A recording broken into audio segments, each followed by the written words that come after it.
My name is Hilda. I'm 60 years old. And what I'm about to tell you today will forever change the way you see your own family. Just 3 days ago, my own son Damien and my daughter-in-law Melissa pushed my husband Henry and me off a 90-foot cliff. As I lay there broken and bleeding, I heard my husband's desperate whisper, "Hilda, don't move. Play dead." But that wasn't the worst of it. The worst was when Henry revealed the most terrible truth a mother could ever hear. A secret our children had kept for 25 years. For 4 decades, Henry and I built what we thought was the perfect family. We woke up every morning in our little suburban home where the smell of fresh coffee mingled with the sound of birds singing. I worked as a teacher at the local elementary school, and every afternoon I came home with stories of my young students. Henry had his carpentry shop where he created the most beautiful furniture you've ever seen. His hands, rough yet delicate, could transform a simple piece of wood into a work of art. We had 2 sons, Richard, our firstborn, and Damien, 5 years younger. Richard was the soul of the house, always laughing, always helping his father in the shop, always shielding me from any worries. Damien was different, more reserved, but I loved him with the same intensity. As a mother, you never play favorites, or at least that's what I thought. On Sundays after church, the whole family would gather around our oak table, which Henry had carved with his own hands. Richard would tell us his plans to study engineering, while Damien would remain silent, just picking at the food on his plate. Life was simple but beautiful. In the evenings, Henry and I would walk the trail around our small town, talking about our dreams, how we'd watch our grandchildren grow, and how we'd grow old together in that very house. I never imagined those walks were training for the one that almost killed me. On weekends, I'd host family gatherings where my sisters, Harriet and Irene, would come with their husbands and children. The house would fill with laughter, kids running everywhere, women sharing recipes in the kitchen while the men fixed something in the yard. Henry was my perfect partner. After 40 years of marriage, he still brought me wildflowers he'd pick on the way to work. He helped me grade my students' tests, and I would hold pieces of wood for him while he cut them in his workshop. We were a team, an unbreakable unit, or so I thought. At night, we'd sit on the porch to watch the stars, planning our future. We talked about traveling when we retired, seeing the ocean for the first time, building a smaller house once our kids started their own families. But perfect happiness, as I would discover years later, often hides the deepest tragedies. When Richard turned 20, something changed in our family. He began to argue with Damien about things I didn't understand. I'd hear them whispering in the hallway, and they'd fall silent when I appeared. Henry told me it was just brotherly stuff and that it would pass. I wanted to believe him because I needed to believe my family was still perfect. One night in October, exactly 25 years ago, Richard didn't come home for dinner. We waited until 11, then 12, then 1 o'clock in the morning. Damien was in his room supposedly studying, but I noticed something strange in his eyes whenever I asked about his brother. Henry went out to search for him with our neighbors. They checked every corner of town, every trail, every place Richard used to go. At dawn, they found his body at the bottom of the river gorge. The police said it was an accident, that he had probably stumbled in the dark. I never questioned that version because I couldn't imagine that the truth was much more horrible. Richard's funeral was the darkest day of my life. I wore my only black dress, the same one I'd worn at my mother's funeral. Damien was strangely calm for someone who had just lost his older brother. While I cried until I had no tears left, he remained silent with an expression that now, after what I know, sends shivers down my spine. Henry never left my side all day, holding me up when my legs gave out, whispering words of comfort that I now know tasted bitter in his mouth. After Richard's death, Damien changed completely. He became more attentive, more loving, as if he were trying to make up for something. He helped me with chores, accompanied his father to the workshop, and brought me things when he saw I was sad. I thought it was his way of dealing with grief, of filling the void Richard had left behind. How naive I was. What he was really doing was building a perfect mask to hide the monster inside. The years passed, and the wound never fully healed, but we learned to live with it. Damien married Melissa, a sweet girl from the next town over, and they seemed happy. They had 2 beautiful children, and I finally felt like life was giving us a second chance at happiness. Melissa called me mom and helped me with the housework when they visited. Damien had inherited his father's talent for carpentry and had his own business. Everything seemed perfect again. But now, lying at the bottom of this gorge with my ribs broken and the metallic taste of blood in my mouth, I understand that all that happiness was a carefully constructed lie. The first signs that something was wrong began 6 months ago when Henry and I decided to update our will. We had saved our entire lives. And between the house, the land I inherited from my parents, and our bank savings, we had nearly $200,000 to leave our children and grandchildren. It was Damien who suggested we visit the lawyer. Mom, Dad, you're both 60 years old now. It's important to have everything in order, he told us with that smile that now seems sinister. Melissa would nod beside him, stroking my hand with those fingers that would later push me to my death. We love you so much, and we want to make sure you're protected, she added in her sweet voice. How foolish I was to interpret those words as genuine love. The lawyer, an older man named Albert, whom we had known for years, explained the options. We could put everything in a trust, divide the inheritance among Damien's children, or simply make a traditional will. Damien insisted on naming him and Melissa as our sole heirs, arguing that they would handle the equitable distribution to the grandchildren. Besides, he said, you're going to need us when you're older. It's better for us to have access to the resources to take care of you properly. Something in his tone made me uncomfortable, but Henry seemed convinced. My husband, who had always been more trusting than me, accepted the proposal without much resistance. I had my doubts, especially since I remembered how Richard had always talked about helping us financially when we got older. My oldest son had plans, dreams of taking care of us when the time came, but Richard was gone, and Damien was our only surviving child. We signed the papers on a Tuesday afternoon. I remember Melissa was wearing a pretty green dress and gave me a big hug after the ceremony. Now we're officially a united family forever, she whispered in my ear. Her words gave me a chill then, though I didn't understand why. Damien shook his father's hand with a smile that didn't reach his eyes. That night, as I made dinner, I couldn't shake the feeling that I had made a terrible mistake. The following weeks were strange. Damien and Melissa started visiting us more often, but their visits had a different feel. They no longer came just to spend time with family. They always had suggestions about how we should improve the house, what investments we should make, or what life insurance policies we should get.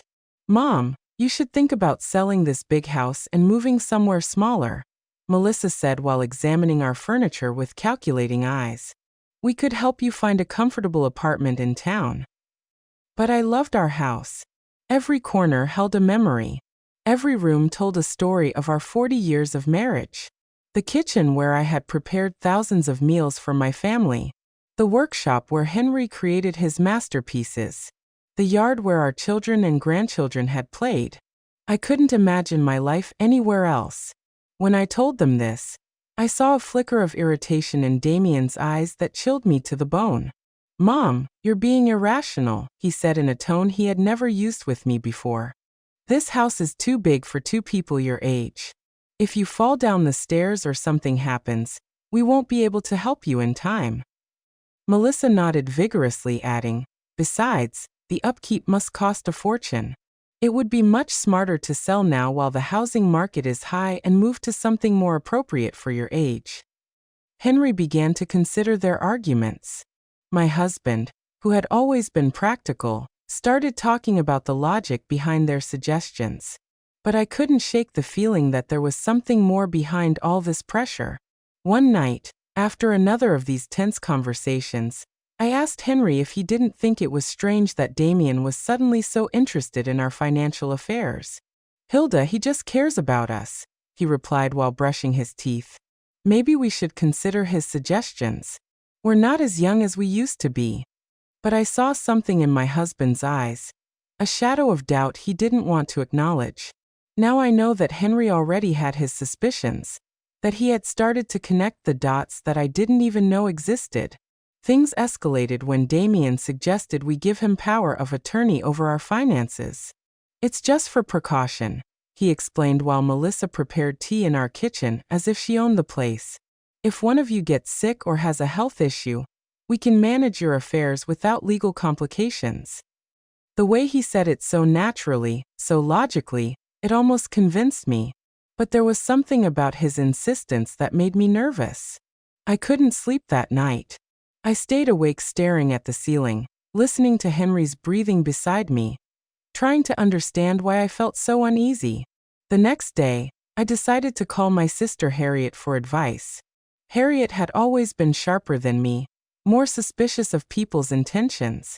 When I told her about Damien's pressure, she was silent for a long moment.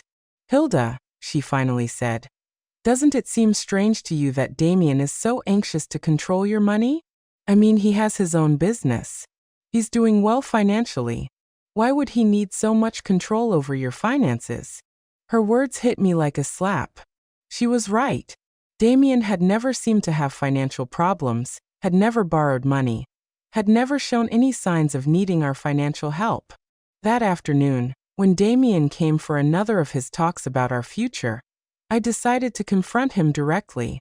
"Son," I said as we sat in the living room, "why is it so important for you to have control over our financial affairs? Your father and I are still in our right minds." His reaction was immediate and telling. His face hardened, and for a moment I saw something in his eyes that reminded me of someone else, something cold, calculating, and dangerous. "Mom, it's not about control," he responded in a tense voice. "It's about love, care, and family responsibility." But the way he said family responsibility sounded more like a threat than an expression of affection. Melissa, who had been silent until then, intervened with her sweet but firm voice. "Hilda, we just want what's best for you. It's painful to see you worry about things we could easily handle." That night after they left, Henry and I had our first serious argument in years. He thought I was being paranoid, that I was looking for problems where there were none. I insisted something wasn't right, that our son's behavior had changed too much. "Henry," I said as we washed the dishes, "do you remember what Damien was like before Richard died? He was different, more distant, more. I don't know how to explain it, but there was something about him that scared me." My husband stopped washing the plate in his hands and looked at me intently. In his eyes, I saw something I hadn't seen before, recognition. "Hilda," he said in a very low voice, "there are things about Richard's death that I never told you." My heart began to pound so hard I thought it would beat out of my chest. Henry's words hit me like a lightning bolt. "What about Richard's death?" I asked with a trembling voice. My husband sat heavily in one of the kitchen chairs, the same table where we had shared thousands of family meals, where Richard used to do his homework, and where Damien had always remained silent. Henry ran his hands over his face, as if he were trying to erase the memories that had tormented him for 25 years. "The night Richard died," he began in a broken voice, "Damien wasn't in his room studying like he told us. I saw him leave the house around 8 o'clock. I followed him because something about his attitude worried me. He'd been very strange those days, more aggressive, more resentful." My husband paused, looking at his hands as if the terrible truth he had kept for so long was written on them. "I saw them arguing by the gorge. Hilda, I heard them screaming horrible things at each other." My world began to spin. What were they arguing about? I whispered, even though part of me no longer wanted to know the answer. Henry looked up, and I saw tears in his eyes. Tears he hadn't even shed at our oldest son's funeral. About the inheritance. "Hilda, Damien was furious because Richard was the oldest, because according to family traditions, he would inherit most of our assets. But there was something more, something about money that Richard had found." "What money?" I asked, feeling the ground vanish beneath my feet. Henry sighed deeply before continuing. 3 days before he died, Richard came to talk to me in the workshop. He had discovered that Damien had been stealing money from the family savings account. Small amounts at first, but then larger sums. Richard had proof. He'd been investigating for months. My mind refused to process what I was hearing. My youngest son, the one who had been so attentive after Richard's death, the one who helped and cared for us, had been stealing from us since before his brother died. Why didn't you ever tell me? I accused Henry, feeling the betrayal multiply twofold. Because when I got to the gorge that night, it was already too late, he replied in a choked voice. I saw Damien standing next to Richard's body. Our youngest son was trembling, crying, and repeating over and over, "It was an accident. It was an accident." He looked at me with those desperate eyes and begged me to help him. "Dad," he said, "Richard tripped when he was trying to hit me. I just defended myself and he lost his balance." Tears ran down my cheeks uncontrollably. "But you believed him," I murmured, even though I already knew the answer. Henry nodded slowly with an expression of guilt that had haunted him for decades. He was my son, Hilda. My youngest son was asking for my help, and Richard was already dead. I couldn't bring one back to life by destroying the other. I thought it was really an accident, that Damien had learned his lesson, that he would become a better man after this. "And the stolen money?" I asked, needing to know every detail of this nightmare. Damien promised he would pay it back little by little, that he had taken the money to invest in a business that had gone wrong. He swore he would never do something like that again. And I believed him, Hilda. God forgive me. But I believed him because I needed to believe my son wasn't a killer. I got up from the table, stumbling, holding onto the wall so I wouldn't fall. Everything I had believed about my family, about my surviving son, about the last 25 years of my life, was a lie. Did he pay the money back? I asked, although I already knew the answer from the look on Henry's face. Never, he replied. In fact, he kept stealing small amounts that I pretended not to notice because confronting him would mean admitting I had covered up a murder. I became his accomplice, Hilda. Every time I stayed silent, every time I pretended not to see the bank accounts dwindle, I became more of his accomplice. The horrible reality began to take shape in my mind. "That's why he's so interested in controlling our finances now," I murmured. "It's not because he cares about us. It's because he wants to finish what he started 25 years ago." Henry nodded gravely. "And there's something else, Hilda. Something I just discovered a few weeks ago." "What else could there be?" I asked, feeling like my heart couldn't take any more revelations. Henry went to his desk and pulled out some papers he had been hiding under other documents. "I've been discreetly investigating Damien's finances. His carpentry business isn't doing as well as he wants us to believe. In fact, he's on the verge of bankruptcy. He owes more than $100,000 to several banks and suppliers." The papers trembled in my hands as I read the numbers. Damien wasn't the successful man he pretended to be. He was a desperate failure who had been living on lies and stolen money for decades. "Does Melissa know all this?" I asked, remembering her sweet smile and loving hugs. "I'm sure she does," Henry replied.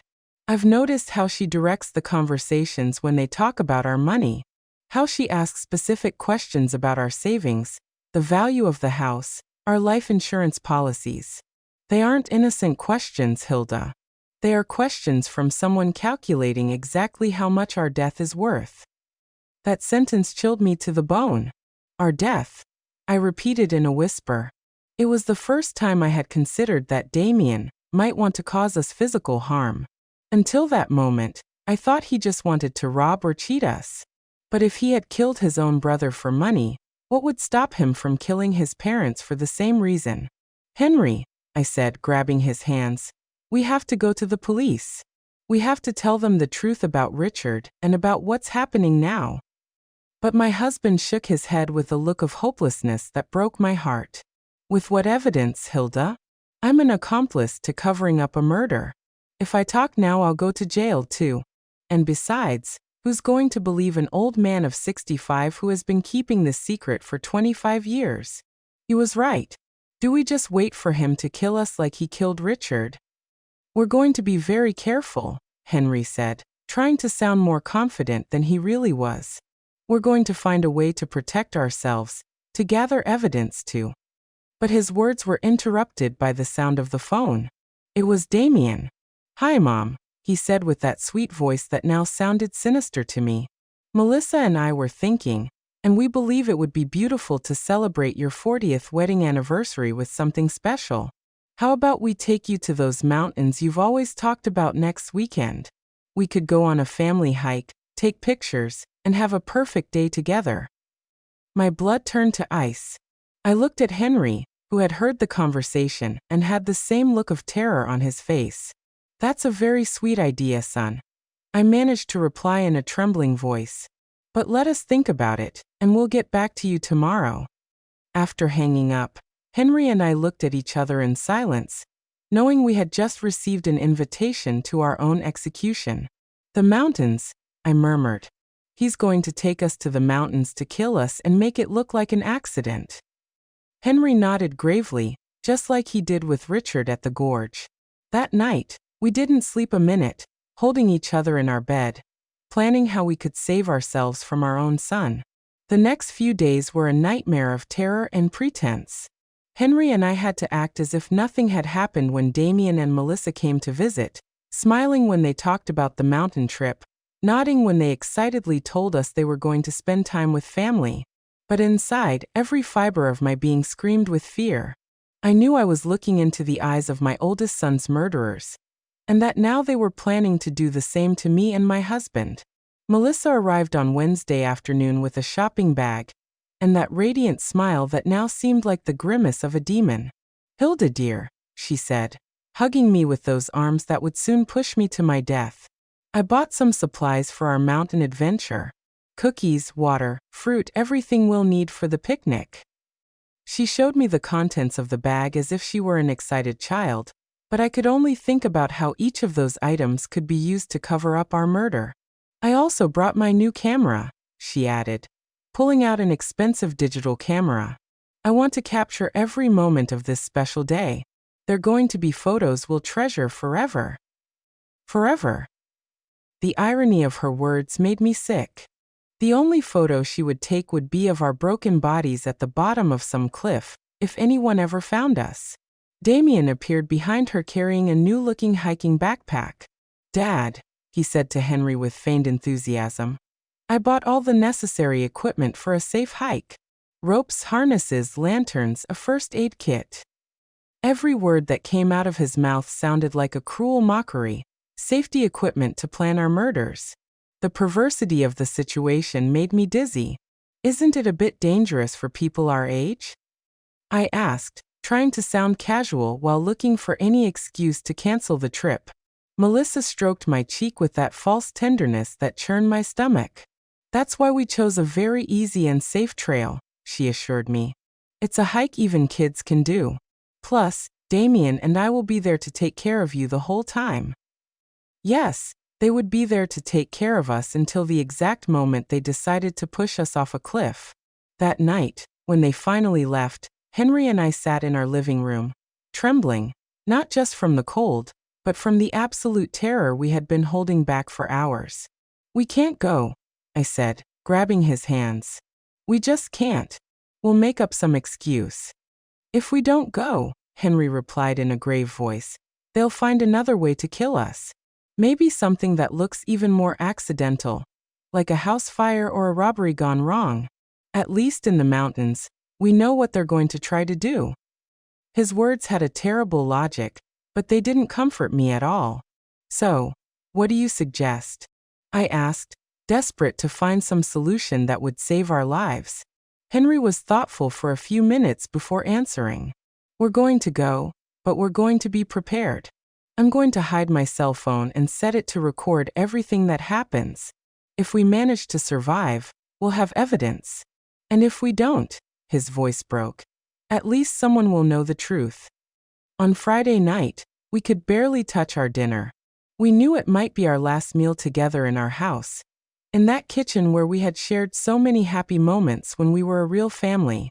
Henry reviewed his will one more time, making sure that if something happened to us, At least Damien wouldn't get everything without there being some record of our suspicions. I wrote a letter, he confessed, pulling a sealed envelope from his desk. It's addressed to your sister Harriet. In it, I explain everything we know about Richard's death and what we believe Damien plans to do to us. I hid it in the place where we keep our important documents. If we don't return from this trip, at least she'll know where to look for the truth. That night, we went to bed holding each other, whispering words of love that could be our last. If something happens to me, Henry said, I want you to know that these 40 years with you have been the best of my life. Despite everything, despite the mistakes and the secrets, I love you more than my own life. I cried in silence, memorizing the rhythm of his breathing, the warmth of his body, the smell of his skin. Saturday dawned with a clear sky that seemed to mock our situation. Damien arrived early, whistling a cheerful tune that chilled my blood. Morning, lovebirds, he called from the front door. Ready for your big adventure? Melissa appeared behind him, radiant as a bride on her wedding day, except this was a wedding with death. During breakfast, which we could barely eat, Damien explained the route we would take in detail. It's a beautiful trail, he said, spreading a map on the table. It leads to a lookout where you can see the whole valley. They say the views are spectacular. His eyes shone with an enthusiasm that seemed demonic. Of course, the views would be spectacular. They would be the last we would see in our lives. The trail has some steep parts, Melissa added as if giving us useful tourist information, but nothing that experienced hikers like you can't handle. Her comment about our supposed hiking abilities sounded like a cruel joke. We were two 60-year-olds who barely walk through the park once in a while. As we loaded the car, I saw Damien meticulously checking his backpack, making sure he had everything he needed for his plan. I saw ropes, a small shovel, and something that looked like a flare gun. What's that for? I asked, pointing to the gun. For safety, he replied without missing a beat. If we get lost or something goes wrong, we can send a distress signal. Of course, they would send a distress signal after pushing us off a cliff so our bodies could be found, and it would be confirmed that it was a tragic accident during a family hike. Everything was calculated. Every detail had been planned to make our murders look perfectly natural. The car ride to the mountains lasted 2 hours that felt like an eternity. Melissa put on cheerful music and sang along with the songs as if we were really going on a fun family outing. Damien drove carefully, obeying all the speed limits, stopping at every stop sign.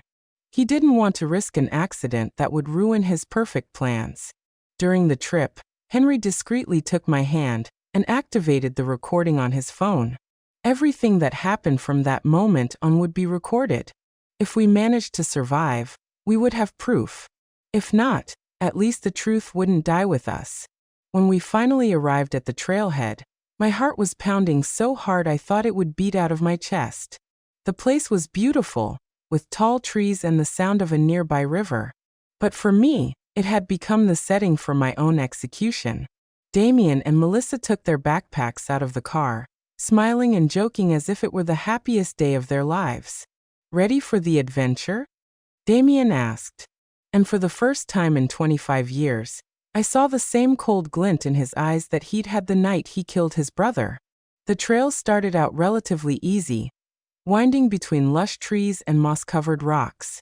Melissa walked ahead of us, constantly taking pictures and commenting on the beauty of the landscape. Look at those wildflowers, she exclaimed, pointing toward bushes full of yellow blossoms and that beautiful bird. Her performance was perfect, that of a loving daughter-in-law enjoying a special day with her in-laws.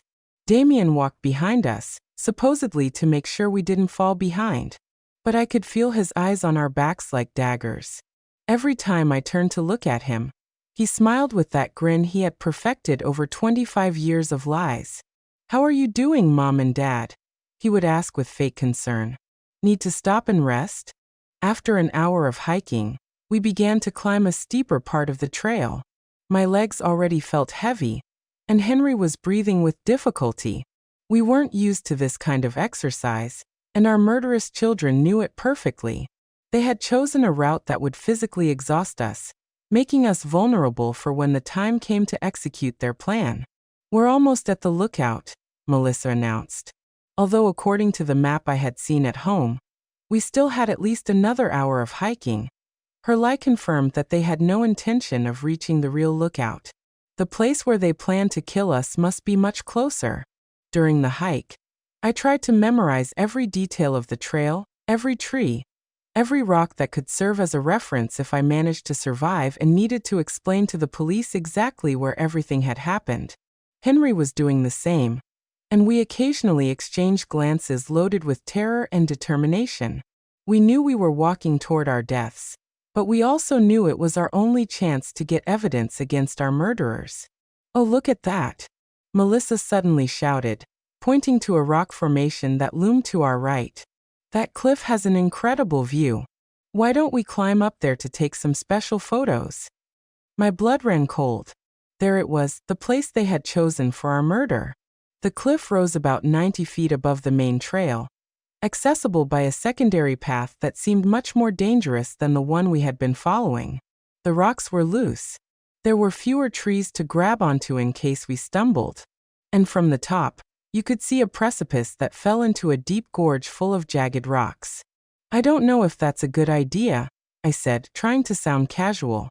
"That trail looks pretty dangerous for people our age." But Damien had already started walking toward the turnoff, carrying his backpack full of safety equipment that I knew he wouldn't use to save us. "Come on, Mom," he said with that voice he used when he was a kid and wanted to convince me of something. "It'll only take a few minutes. Besides, Melissa's right. The photos from up there are going to be spectacular." The way he said spectacular made me tremble. They would be spectacular for whoever saw them afterward as evidence of our accident. Henry squeezed my hand discreetly, reminding me that his phone was recording everything. We had to go on. We had to go all the way to get the evidence we needed. If we refused now, they would simply find another opportunity, another place, another excuse to kill us.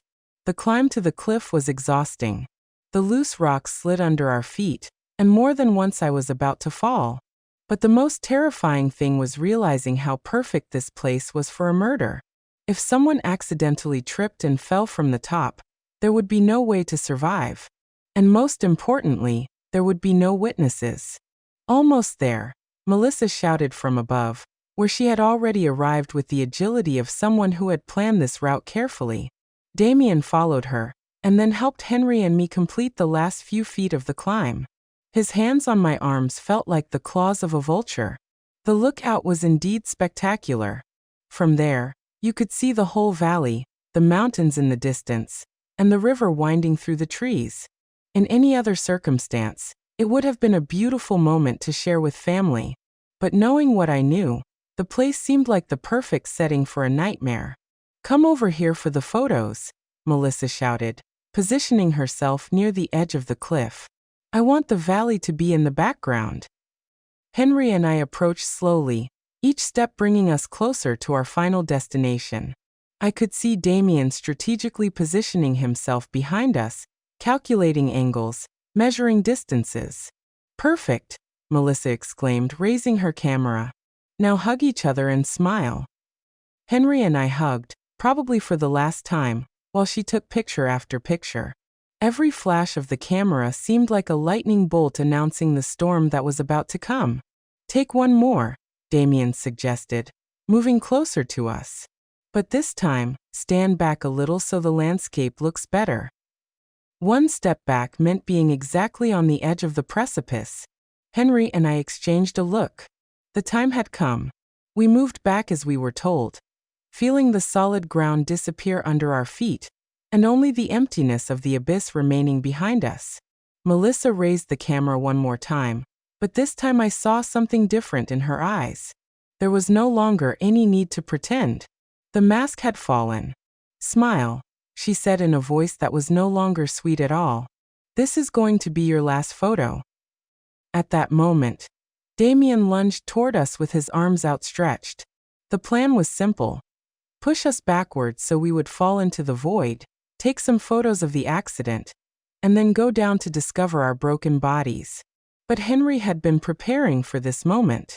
In the last second, he managed to grab Damien's wrist and pull him forward. "If we're going to die, you're coming with us," he shouted with a fury I had never seen in him before. For a moment, all four of us were teetering on the edge of the cliff, holding on to each other in a macabre dance between life and death. Melissa screamed and tried to help Damien, but the weight of all of us was too much.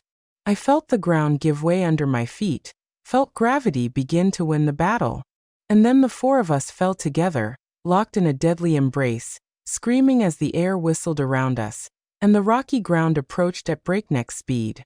In those seconds that lasted an eternity, I thought of Richard, of how he must have felt when Damien pushed him into the gorge 25 years ago. The impact was brutal. I heard the horrible sound of bones cracking, the sound of my own body shattering against the rocks. The pain was indescribable. But even more terrible was the taste of blood in my mouth, and the certainty that this time Damien had won. This time there would be no witnesses to tell the truth. But then I heard Henry's voice, weak but clear. "Hilda, don't move. Play dead." And I realized something incredible. I was still alive. The pain was so intense I thought I would go crazy. Every fiber of my body screamed in agony. I felt blood running down my face, and something wet and sticky soaking my clothes. But Henry's voice echoed in my ears like a divine command. "Play dead." With a willpower I didn't know I possessed, I remained completely still, controlling even my breathing so it would be imperceptible. A few feet away, I could hear the moans of pain from Damien and Melissa. They had also survived the fall, but from their groans, they seemed to be in worse condition than we were. "Melissa," I heard my son's broken voice. "Are you okay?" His concern for his wife made my stomach churn. This man who had murdered his own brother and had tried to kill us was still capable of feeling love for someone. "I think I broke my leg," Melissa moaned. "It hurt so much, Damien." "And what about the old people?" The disrespectful way she referred to us confirmed what I already knew. We had never been family to her. We were just obstacles on her way to our money. I heard movement as if Damien were crawling toward us. My heart was beating so fast I was afraid he would hear it. "They're dead," he announced after a few minutes that felt like hours. "Both of them have their eyes open, but they're not breathing." His lie filled me with a strange hope. If he believed we were dead, maybe we would have a chance. "Perfect," Melissa whispered with a satisfaction that chilled my blood. "It worked just like we planned." "Well, except for the part where we fell, too." I heard her bitter laugh. "At least we won't have to pretend we love them anymore." For the next few minutes, that felt like an eternity, Damien and Melissa discussed their situation. Both were injured, but they could move. The plan now was to crawl until they found a place from which they could call for help, and then tell the story of how they had miraculously survived a tragic accident that had killed their poor grandparents. "Remember the story," Damien said to Melissa. "We were taking pictures when a rock came loose under Dad's feet. He tripped and, trying to grab on, he pulled Mom with him. We tried to help, but we fell too. It's important that our stories match." "I know," Melissa replied. "We've practiced this 100 times. We're the traumatized survivors of a family tragedy. Poor us. We lost our dear in-laws in a horrible accident." Her performance was so convincing that if I hadn't lived the truth, I would have believed every word. Gradually, their voices faded as they crawled toward what they hoped would be their salvation.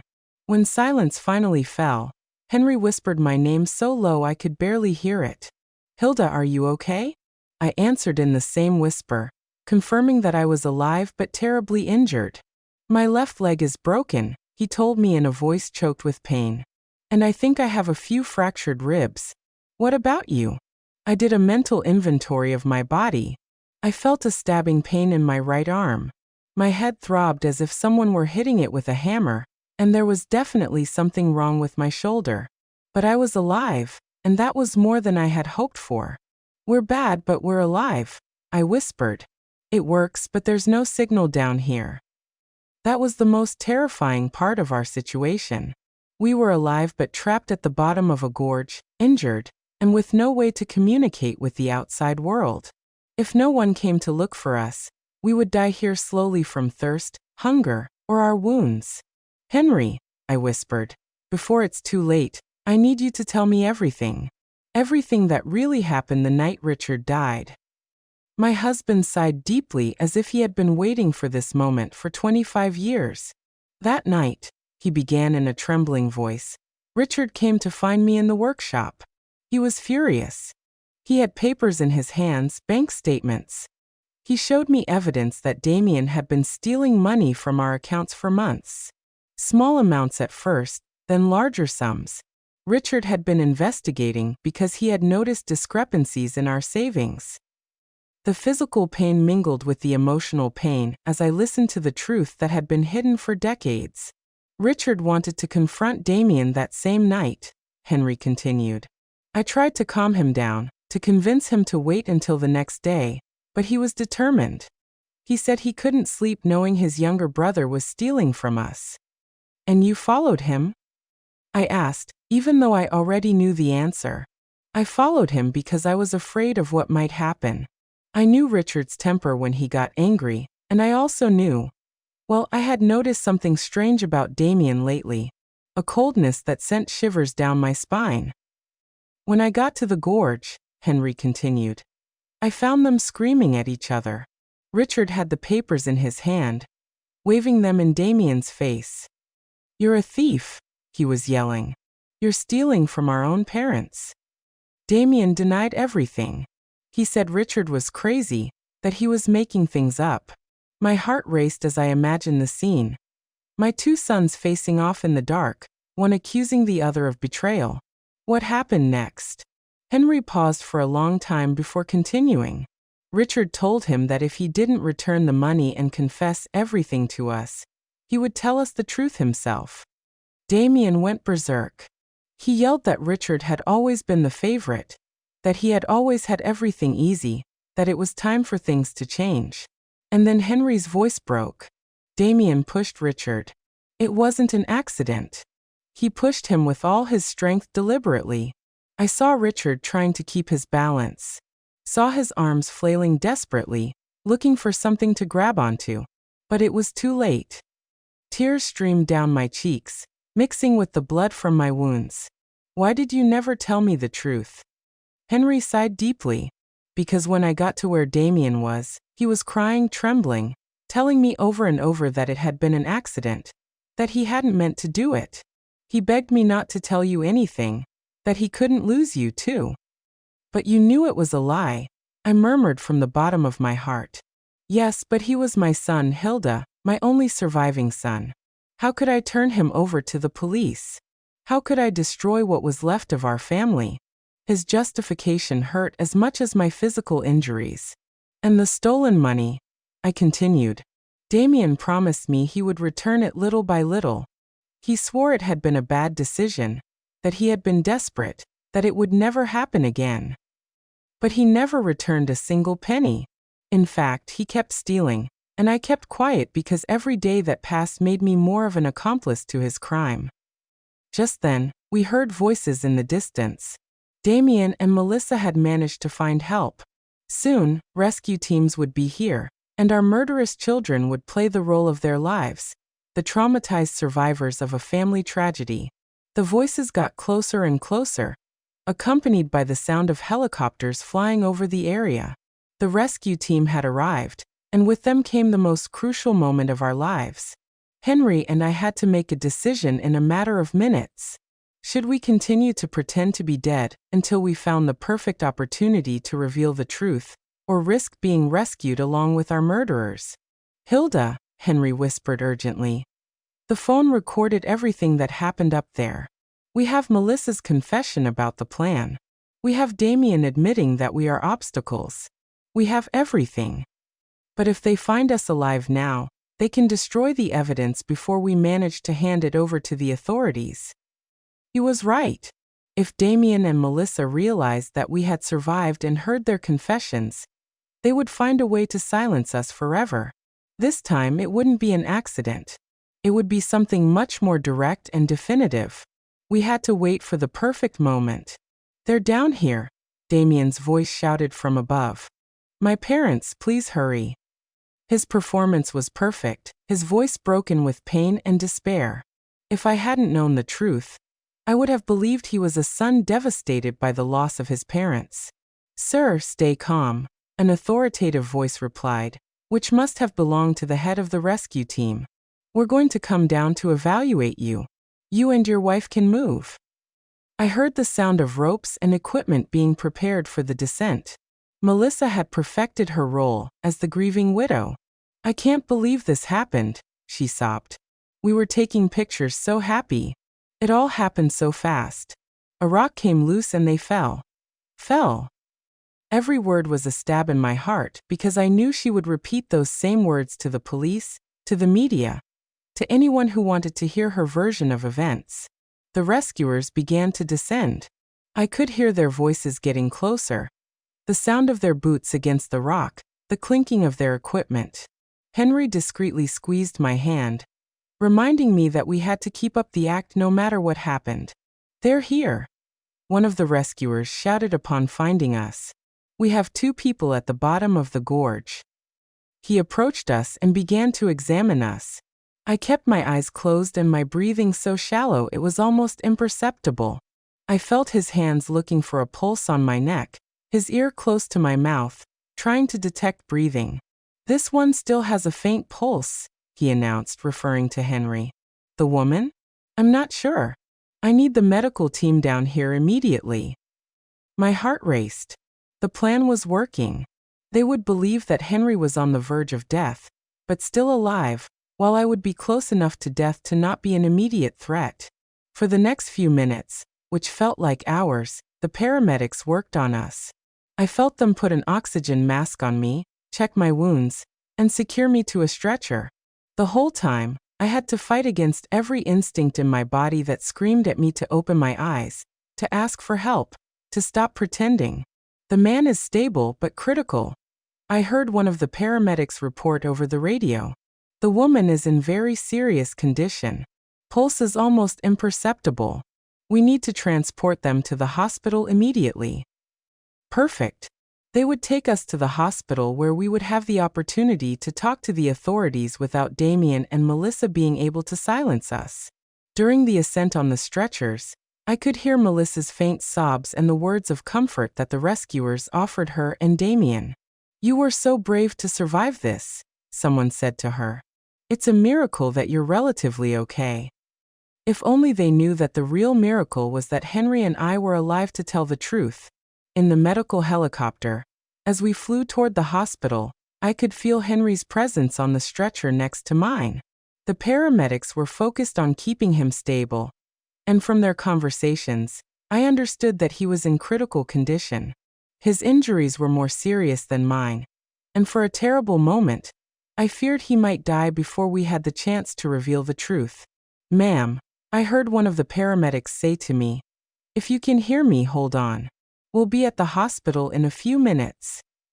His voice was gentle, full of a genuine compassion that contrasted dramatically with the falsehood I had been hearing from my own family. When we arrived at the hospital, the chaos was immediate. Doctors and nurses ran from one side to the other, shouting medical orders I didn't understand. I was taken directly to an emergency room where they began to work on my injuries. I had to keep pretending to be unconscious, but I also had to find a way to communicate with someone I could trust. "Doctor," I heard a nurse say, "her vital signs are strange. Her pulse is stronger than we would expect for someone in her supposed condition." My heart skipped a beat. They had discovered me. I was such a bad actress that my own body was betraying me. The doctor murmured. "It happens sometimes in cases of extreme trauma. The body has mysterious ways of clinging to life. Let's keep a close watch. Well, the next few hours will be crucial. We've done everything we can." Melissa made a sound that was supposedly a sob of pain, but to me sounded like a sigh of relief. "Can we see them?" Damien asked. "Just for a few minutes. We need to say goodbye just in case." The doctor agreed, and soon I heard footsteps approaching my bed. It was the most dangerous moment of all. I had to convince my murderous son that I was really dying. I felt Damien's presence next to my bed. His hand touched mine, and it was all I could do not to pull my hand away immediately. "Mom," he whispered, "if you can hear me, I want you to know that I love you. I'm so sorry this happened." His words were poisoned honey, sweet on the surface, but deadly in their essence. Melissa approached from the other side. "Hilda, dear," she murmured, "you've been like a mother to me. We'll never forget you." Liar. The only reason they wouldn't forget me was because they would have to live with the knowledge that they had murdered me. But then Damien leaned closer to my ear and whispered something that chilled my blood. "I hope you've learned your lesson, Mom. You should never have asked so many questions about our finances. Some truths are better left buried, just like Richard." At that moment, I knew our plan had worked. Damien had just confessed, and even though I had no way to record it, there was a nurse in the room who had heard every word. Damien's whisper echoed in my ears like a direct confession of his guilt. He had mentioned Richard.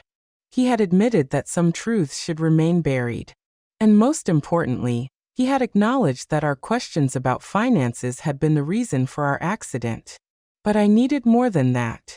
I needed a full confession that couldn't be misinterpreted or denied later. The nurse who had overheard the comment, a young woman named Inns, according to her ID badge, had frozen next to the monitoring machine. I saw through my half-closed eyelids as her eyes widened in surprise and horror. She had heard something she shouldn't have heard, and her expression told me she understood the implications of those words perfectly. "What did you say about Richard?" Melissa whispered, obviously surprised by the mention of the dead brother. Damien tensed, realizing he had said too much. "Nothing," he muttered. "I just meant, well, Mom always wondered what really happened that night. I guess it doesn't matter anymore." But it did matter. And Melissa was smart enough to realize that her husband had made a mistake. "Damien," she said in a tense voice, "let's go. The doctors need space to work." I could feel the tension between them, the mutual understanding that they had said too much in the wrong place.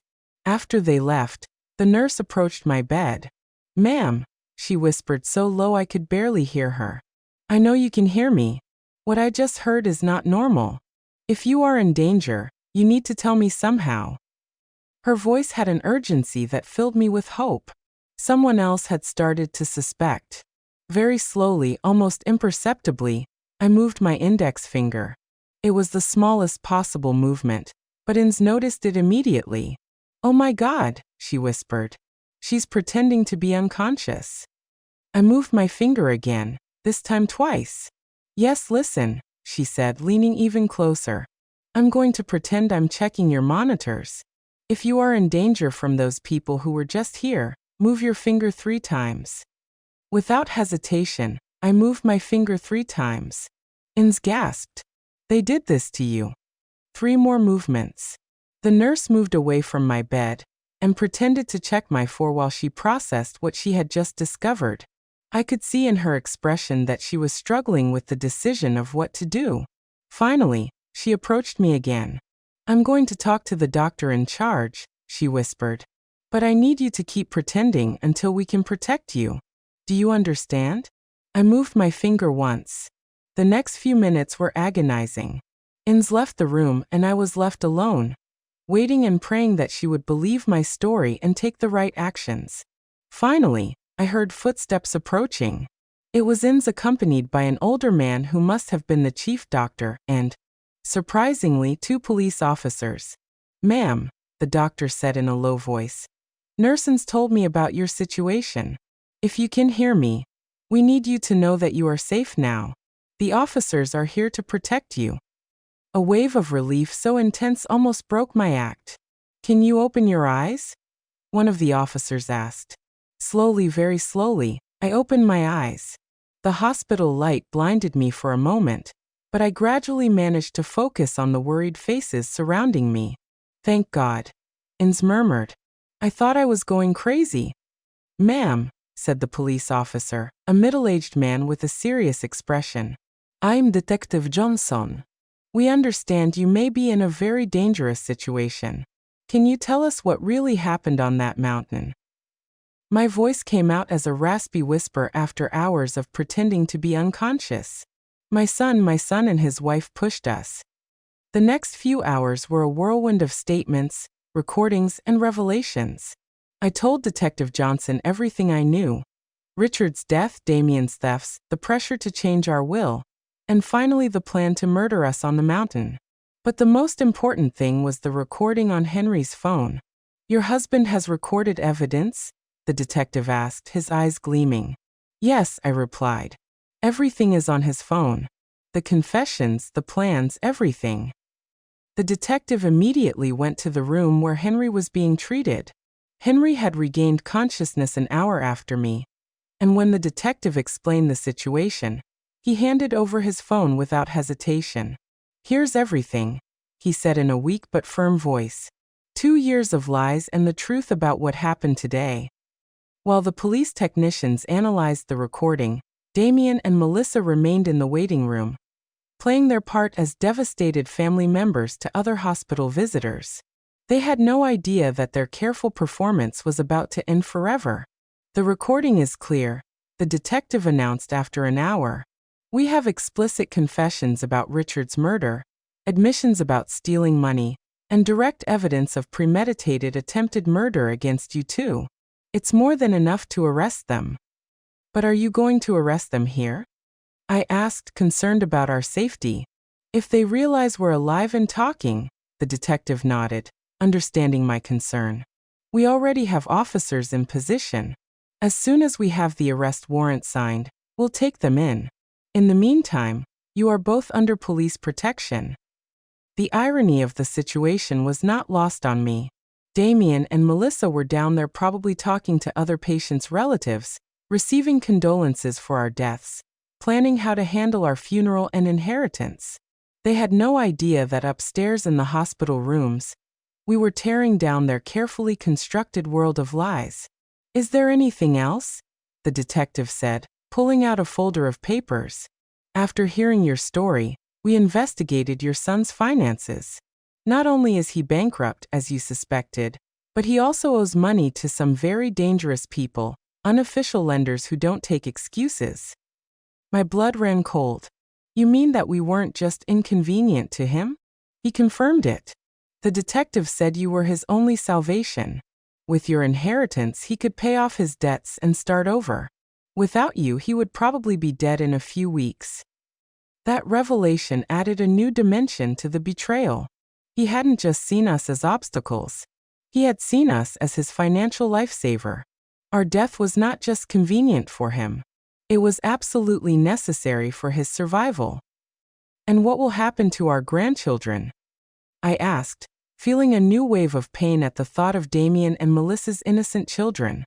Social services will take temporary custody of them. The detective replied gently. But as I understand it, you could apply for custody once you recover from your injuries. The idea of raising the children of our own murderers was overwhelming, but it was also the only way to ensure that something good would come out of this nightmare. Those children were innocent, and they deserved a chance to grow up in a home where love was real, not feigned. It's time, the detective announced when an officer entered the room with papers in hand.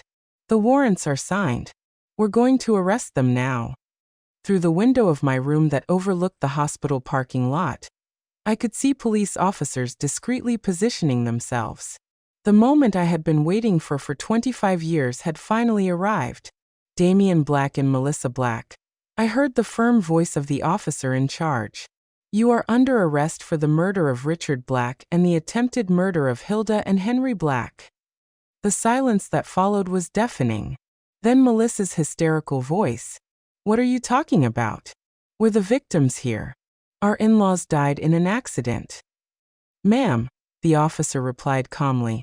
Your in-laws are alive and they have provided complete evidence of your crimes. There was a moment of absolute silence followed by a scream of desperation from Damien. That's impossible. We saw them die. They were dead. His involuntary confession was captured by the police recorders, adding another piece of evidence to their case. Through the radio, I heard Melissa begin to blame Damien. It was all his idea. I didn't want to do any of this. He forced me. And Damien, in desperation, screamed, "You were the one who suggested the cliff. You planned all of this." In a matter of minutes, the alliance that had lasted for years fell apart as each one tried to save their own skin. Detective Johnson returned to my room an hour later with an expression of satisfaction mixed with sadness. "They're arrested and on their way to the station," he informed me. "They're both trying to blame each other, which only strengthens our case. But there's something else I need to tell you." "What else?" I asked, though I wasn't sure my heart could handle any more revelations. "During the arrest, we found this in your son's backpack," he said, showing me a small digital recorder.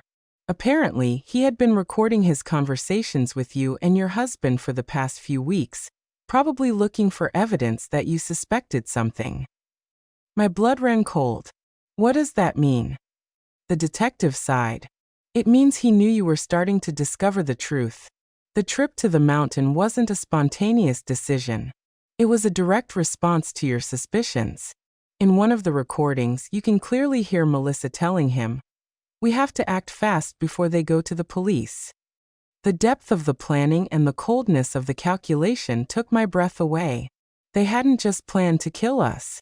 They had been monitoring our conversations, evaluating the level of danger we posed to them. We were mice in a maze, and they had been the scientists observing our every move. "There's something else," the detective continued, "that we found in the investigation of his finances. Your son not only owed money to dangerous lenders, but he had also forged your signature on several documents trying to access your bank accounts. If you had died on that mountain, he would have had immediate access to all your resources." Every new revelation was like another stab. My own son had not only planned to murder me, he had been actively stealing from me, forging my signature, and violating every principle of family trust one had tried to instill in him. "How much money did he steal in total?" I asked, though I wasn't sure I wanted to know. "About $50,000 over the last 5 years, the detective replied. "Small amounts that he thought you wouldn't notice, but which, when added up, amount to a significant sum. The money Henry and I had saved over decades of hard work, penny by penny, had been financing our son's life of luxury while he planned our murder." The following days in the hospital were a whirlwind of police interviews, visits from lawyers, and calls from news media that had picked up the story. The local press had titled the case the most horrible family betrayal of the decade, and reporters from all over the country wanted to hear our version of events. My sister Harriet arrived from the neighboring town crying and hugging me as if she hadn't seen me in decades. "Hilda," she said over and over, "I always knew there was something strange about Damien after Richard's death, but I never imagined he was capable of this." Her words comforted me because they confirmed that my maternal instincts hadn't been completely blind. "And the kids?" I asked about my grandchildren who were now in the temporary custody of social services. "I saw them yesterday," Harriet replied sadly. "They're confused, asking why their parents can't come home. They're too young to understand what really happened." The lawyer we had hired, the same Albert who had prepared our will, came to see us with news about the legal process. "The case is solid," he assured us. "With the recordings, the confessions during the arrest, and all the financial evidence, it's almost impossible for them to escape significant convictions." But then he added something that chilled me to the bone. "However, they are trying to negotiate a lesser guilty plea by claiming it was a crime of passion, not premeditated." "A crime of passion?" I exclaimed indignantly. "They planned this for weeks, bought special equipment, and chose the perfect place." Albert nodded gravely. "I know, and we have evidence of premeditation, but their lawyers are going to argue that it was a desperate decision made under extreme financial pressure." The idea that they could receive reduced sentences for their crimes filled me with fury. They had murdered Richard. They had tried to murder us. They had stolen our money for years. And now they wanted to present themselves as victims of circumstances. "What can we do to ensure they get what they deserve?"